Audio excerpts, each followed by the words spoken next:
皆さん、こんにちは。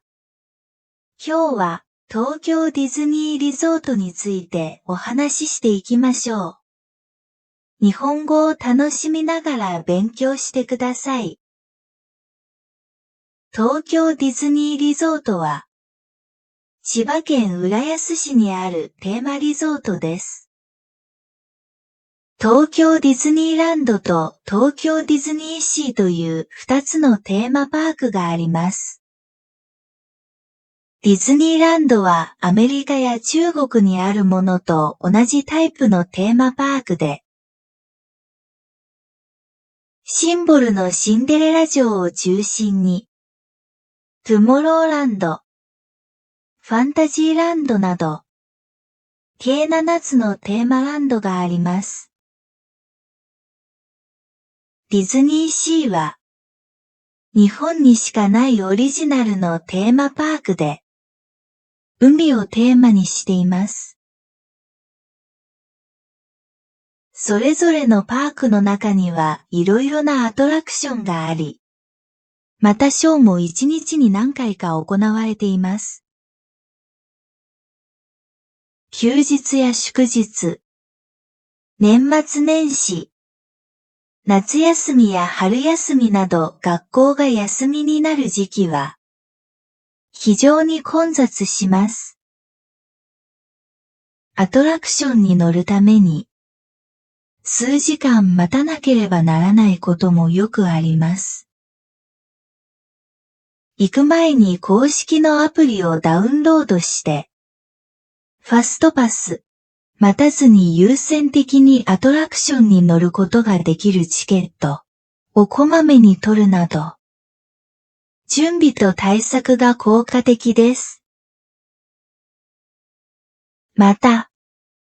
混雑する日は入場自体が制限されることもありますので、行く日が決まっているときは、期日指定のチケットを買っておく必要があります。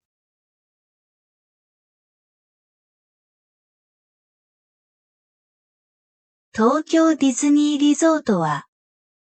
千葉県浦安市にあるテーマリゾートです。東京ディズニーランドと東京ディズニーシーという2つのテーマパークがあります。ディズニーランドはアメリカや中国にあるものと同じタイプのテーマパークで、シンボルのシンデレラ城を中心に、トゥモローランド、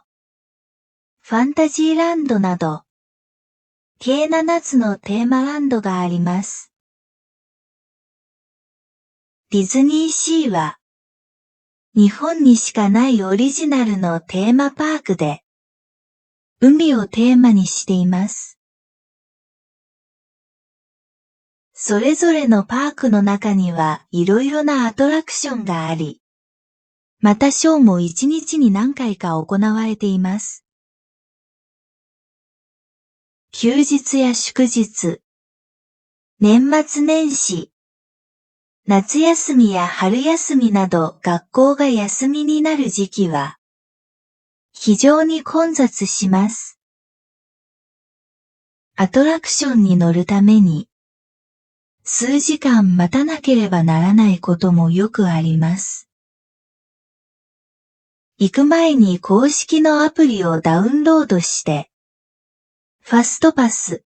待たずに優先的にアトラクションに乗ることができるチケットをこまめに取るなど、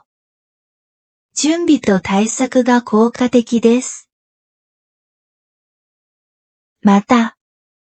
混雑する日は入場自体が制限されることもありますので、行く日が決まっているときは、期日指定のチケットを買っておく必要があります。